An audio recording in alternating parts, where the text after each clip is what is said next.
Welcome, everybody. My name is Khaled Rocha. I am a financial advisor with Merrill Lynch, and I'm located in Boston. And I want to welcome you to this month's DLE Culture Chat. We have a great program for you today, but I want to tell you what the DLE Culture Chat is about. This chat is a business-oriented open forum that examines changes and challenges in today's workplace. In just an hour, we aim to engage multiple perspectives through moderated format that promotes respectful conversations about vital topics with actionable takeaways. Designed for interactivity, the program unites accomplished professionals from various backgrounds. Our goal is to help you grow what you know and who you know in a welcoming professional environment. We have a diverse mix of frequent attendees and also newcomers joining in from diverse regions, industries, and even countries. Welcome, everybody.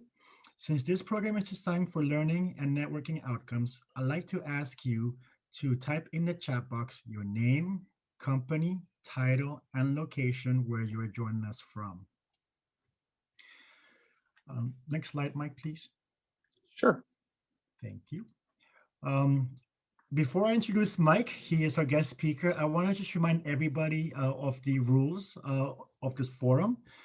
Please keep your mic on mute for the time being. There will be an opportunity for a question and answer at the end of this culture chat. Also, we use the chat feature a lot, so please look at the chat feature, ask questions there. Members will interact in the chat and through the chat feature as well. Before I introduce Mike as well, please take a look at our first poll question that we had earlier today while we waited. It's like one question poll, just asking about programming for this year. So please take a look and answer them. All right. Now I'm going to introduce Mike Smith. He is our guest speaker for today. He is based in New York City and is a management consultant by day and a venture capitalist by night. He completed his undergrad studies, master's, and fellowship at Syracuse University and has worked with businesses of all sizes on innovation and operations-focused projects. Mike has a passion for self-employment and helping founders build a business around their unique service or skill set. He has worked with Fortune 500 firms, Shark Tank companies, Forbes 30 under 30 led enterprises, as well as nascent businesses without shiny social proof. Away from work, Mike enjoys stand-up comedy, fitness, and playing tech support for his grandmother. I'm sure we can all relate to that at some point in our lives. So without further ado, if we go to the next slide, and Mike, the floor is yours. Cool. All right. So everyone can hear me, it sounds like? Yes. Cool. So thank you so much for that intro. Really happy to be here. What I'm going to do today is go over a couple of things quickly about myself. Boring, exciting, maybe not. But really what you're here for is to learn more about best practices for networking, some mistakes I've seen, and then I find going over some of the tools that myself and others use is always a valuable use of time. So that's what we're going to do. And there's plenty of spots for questions at the end of it. So first, a little bit about me. You can see my cute little picture at the bottom. My parents are here, so hi, mom and dad. Like was mentioned at the introduction, Syracuse born and bred. If you look outside of my screen, there's at least 3 pictures of Syracuse on my walls here. By day, management consultant, work with large companies, help them build spin-offs, acquire businesses. Most of my career has been broadly in what you can call tech or startup land. At night, have a little bit of a venture fund that I set up with a Syracuse professor and a third partner, which has been really exciting because venture has been one of those things I've been interested in for quite a while. And then the main theme of my career really has been being an entrepreneur. Worked with Shark Tank companies, Inc. 5000, all these like shiny social proof companies, but also the smaller ones. I really love self-employment. I think it's really noble and interesting when someone's able to take something they love and turn it into a business. And I've worked with really big companies, and that's been a big part of my career. But I love the 1 to 2 to 3 person shops. That's something I've enjoyed for quite a while. Next slide. Okay, so networking best practices. We're going to go over 5 things that are best practices, and I'll explain each one of them in a little more depth. So, number one, if you take away one thing from this presentation, first thing you want to think about is engaging with the people you already have a relationship with, because parents, friends, family, connections, those are the ones who already have a view of you. I find one of the biggest mistakes, and we'll get into this more later, is people reaching out to get on, Bill Gates or Jeff Bezos's calendar, or someone who's really a luminary of the industry. And while that's all fine and dandy, I think it's a mistake, because those people don't know you. And I don't know about all of you, but if I got a cold email from someone who never met me versus my dad emailing me versus my friend emailing me, I'm going to email my parents, my friends, way before I deal with a random person. So if you take one thing away, double down, index on the people you already have relationships with. How do you do that, Mike? I'm so glad you asked. So again, with networking, I think people make it much harder than it really needs to be. There are all these tools and fun toys, but we spend most of our lives on computers already, especially in COVID. So one of the things I advocate for people to do is to look at the systems they already have. Your email and your text are a great place to start with. If you look at your phone right now, or after the presentation, thank you, you'll see the 20 to 30 people that you consider your VIP circle, your bosses, your colleagues, your best friends, your fraternity brothers, whatever the case may be. You're already communicating with them. The next step of that is to turn it into a system. And later, you'll get slides from this presentation. At the bottom, you can click to a link for a spreadsheet I put together that's very simple and straightforward, that takes your different buckets of life and puts a system around making sure you manage relationships with them. And I think networking really is kind of a misnomer. Despite the name of the presentation, to me, it's more about building and strengthening relationships. Networking to me implies that you have this goal of closing a sale, or you want to extract value from someone. And I never look at it that way. And the people who I think are great at networking don't look at it that way either. So what I advocate doing, look through your emails last month, look through your texts last few weeks, then expand to Facebook. If they care enough about you to run your wall, they probably care enough about you to help you. So put them on your list as well. LinkedIn is also a great source. One of the things that a lot of people don't know is you're actually able to export your LinkedIn connections into a spreadsheet that you can search through. Happy to talk about that later in the question and answer. And then if you're already spending a bunch of time on social media, use that to your advantage. Look at the people that you've been direct messaging with, be it Instagram, Twitter, Snapchat, whatever the new hot toy is. Like, there's always a channel for you to communicate with someone. So the big takeaway here is to build a spreadsheet and make sure you're coming back to it every so often. Big important thing is making sure that these relationships are two-way streets. We've all gotten these emails from someone we haven't talked to in decades, and they, check in, and then a couple of days later, they're trying to get something out of you, which is fine. We all do that. I do that sometimes. You want to make sure anyone that you're engaging with looks at it as a two-way street. It can't just be pull. What I try to do is help someone before they help me.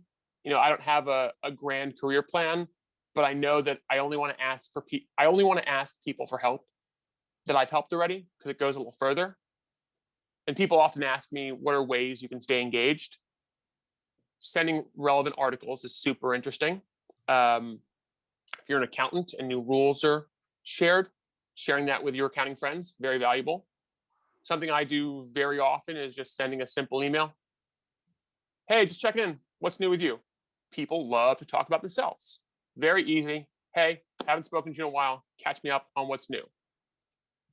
We are living in COVID, so there's a lot of digital events, not so much in person right now, but hopefully in the summer, inviting people to events.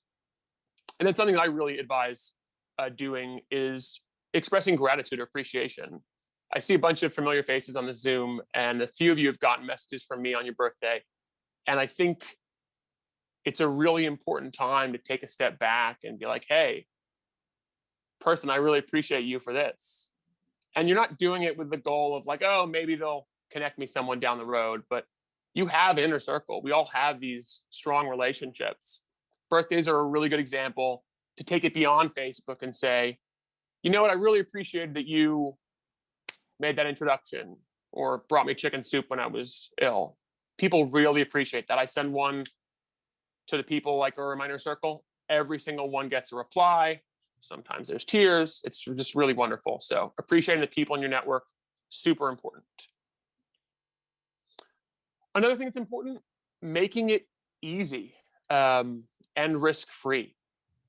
I find that the simpler the ask or the more direct the ask is, the more likely our people are to go along with it.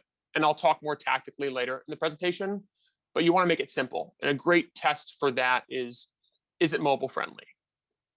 So I've done this before, and Linda will sure knock me on this. I've sent these long emails that are like, hey, here's my life story. Pay attention to me.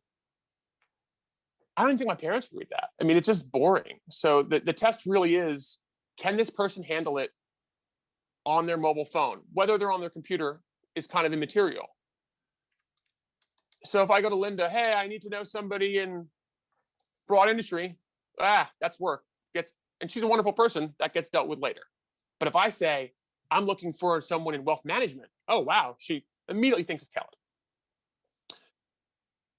One way to do that is to share an appropriate amount of information in that initial email. Because if you're doing networking correctly and you're asking for an introduction, very likely that email is going to be forwarded along.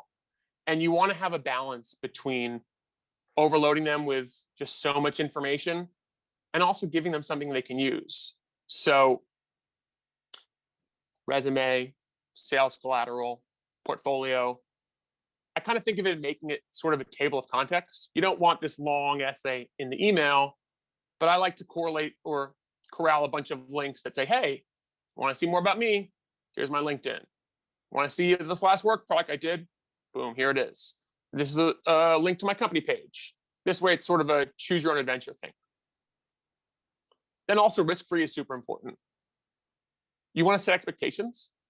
So you want to know that, hey, I'm asking you for a favor, but I also realize that you may not be in control of that.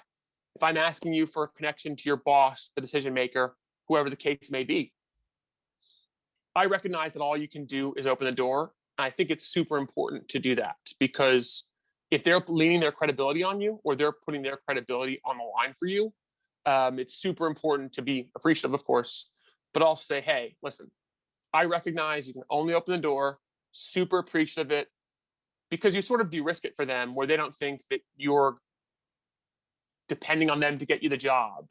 So acknowledging that is super important. And again, at the bottom, another link that you can review after this that gives you some templates to use. But you're probably thinking, Mike, I want to talk to people who I don't know. I like celebrities. I want to network with Jeff Bezos and the like. Cool. I'll help you out anyway. You probably know who this is. Michael Phelps. There we go. Okay. But do you know who this is? Anybody? I would bet that nobody knows who this guy is. No. And I'll tell you, I'll probably flub his name, but his name is Chad LeClos. I'm probably messing that up. But the point of the story takeaway is you want to aim for the silver medalists in life. And this does not just apply to swimming, marketing, finance, whatever your industry is. There are people who are at the tippy top of their career who, sure, you can email. Very easy to find their email. But honestly, it's probably a waste of your time. Let's compare Michael Phelps and Chad, and you can sort of see the difference. So Michael Phelps, best swimmer of all time. Awesome. Chad, one of the best 10 of all time. Still knows a ton about swimming. Not as popular as Michael Phelps. Not that Twitter followers are the metric for everything, but Michael Phelps, 2 million followers. Chad, 250,000. So you probably have a 10x chance of Chad responding than you do Michael Phelps. Then you can take it to their website. You go to michaelphelps.com. He's selling swimwear, goggles, cool stuff. You go to chadleclos.com, and I probably should have gotten the pronunciation right. There's actually a spot where you can contact him. So use that as an example and think about whatever your industry is. You kind of want to aim for the people who are not on the cover of Forbes, because this guy, Chad, still one of the best 10 or 50 people to like ever swim in the history of time. If you want to learn about swimming, they're your person. So don't aim for your like Jeff Bezos and titans of industry. Aim for people a rung or two below them because they're still wildly accomplished. One of the things that I find people mistake themselves on is not making it a habit. So second takeaway should be make this a thing that you do over and over again. And we'll get into more tactical steps at the end. But you don't want to just build relationships in February 2021 and then not hear, and somebody doesn't hear from you for 4 years. And then, hey, I need help. Like, nobody wants to help that person. You want to help the person that you have a relationship with and that you know is someone that's reliable. Because the worst thing that I can do is put my credibility on the line and vouch for somebody who is not worth it.